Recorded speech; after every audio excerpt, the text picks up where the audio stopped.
Hello दोस्तों, कैसे हैं आप सब लोग। मुझे उम्मीद है आप सब अच्छे होंगे, खुश होंगे, मस्त होंगे। मेरे चैनल पर आपका हार्दिक स्वागत है। आज की इस वीडियो में मैं आपको एक कहानी सुनाऊंगा जिससे आपको कुछ ना कुछ सीखने को मिलेगा। कहानी एक गिलहरी की है। एक गिलहरी काम की तलाश में शहर की ओर जाती है और काम तलाश करना शुरू कर देती है। काफ़ी टाइम बाद उसको एक काम मिलता है, एक सेठ जी के पास में अखरोट छीलने का।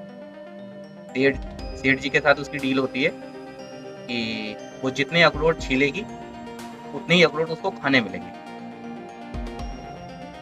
तो गिलहरी होती है, वो मान जाती है, बोले ठीक है सेठ जी उसको 5 कुंटल अखरोट देते हैं, बोले ये छीलने हैं।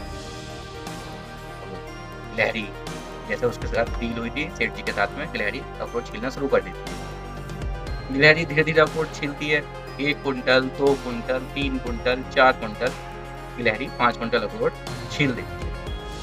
तो सेठ जी भी खुश होते हैं और वो उसको 5 कुंटल अखरोट खाने के लिए दे देते हैं, बोले ये जितने तुमने छीले हैं उतने तुम अपने गले पर। अब ये देखकर गिलहरी के मन में लालच आ जाता है। वो सोचती है मैं क्यों ना 5 कुंटल और छील दूँ, फिर मुझे 5 कुंटल और मिल जाएंगे, फिर आराम से खाऊंगी, फिर मुझे पूरी ज़िंदगी कुछ खाने की जरूरत नहीं रहेगी, 10 कुंटल अखरोट मेरे लिए बहुत है।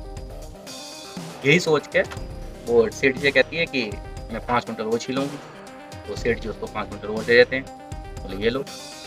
गिलहरी फिर लग जाती है काम पे, 1 कुंटल, 2 कुंटल, 3 कुंटल, 4 कुंटल, गिलहरी और 5 कुंटल को भी छील देती है। अब सेठ जी के साथ जैसे डील हुई थी, सेठ जी उसको 10 कुंटल अखरोट दे देते हैं, बोले ये लो अपने अखरोट।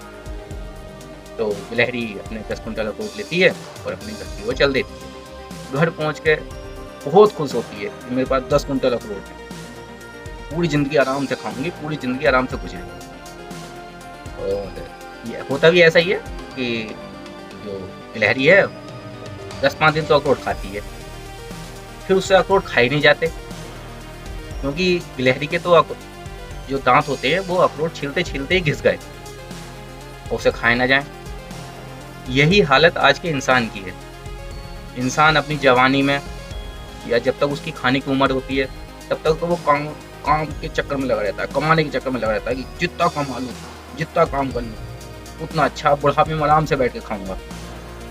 वो जब बुढ़ापा आ जाता है, खाने का टाइम आता है, उस जो पैसा कमाया है उसका उपयोग करने का टाइम आता है, तो उसके दाम गिर जाते हैं, वो कुछ खा नहीं पाता, उसे दुनिया भर की बीमारी लग जाती है, उसकी जो आंतें हैं वो पचा नहीं पाती, कुछ चीज़ें ऐसी होती हैं।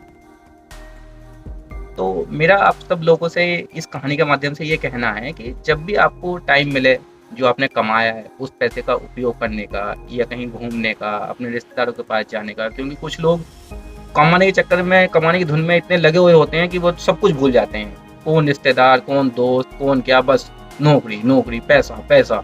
चाहे उनका कोई बिजनेस है या नौकरी है, जो भी है सबका अलग अलग है, लेकिन कुछ आपको बहुत लोग ऐसे मिलेंगे जो पैसे के चक्कर में, पैसे के पीछे बुढ़े हो गए ना, पता ही चला मेरी उम्र कब बीत गई, और जब उस पैसे का यूज करने का वो आया तो वो पैसा धरा रह गया, उस पैसे का जो उन्होंने कमाया किसी और ने उपयोग करा।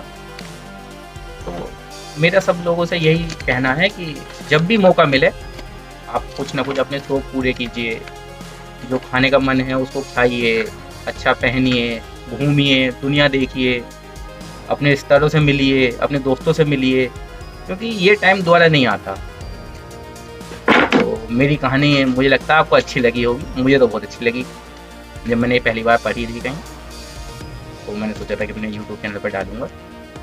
तो अगर वीडियो अच्छी लगे, कहानी अच्छी लगे, तो मेरे चैनल को सब्सक्राइब कीजिएगा, कहानी को लाइक कीजिएगा। मैं आगे भी आपको 1-2 कहानी ऐसी अच्छी जो मुझे लगेंगी कि आपको भी सुनाई चाहिए, वो मैं आपको सुनाऊंगा। तो अपना ध्यान रखिएगा, मस्त रहिए, खुश रहिए। धन्यवाद।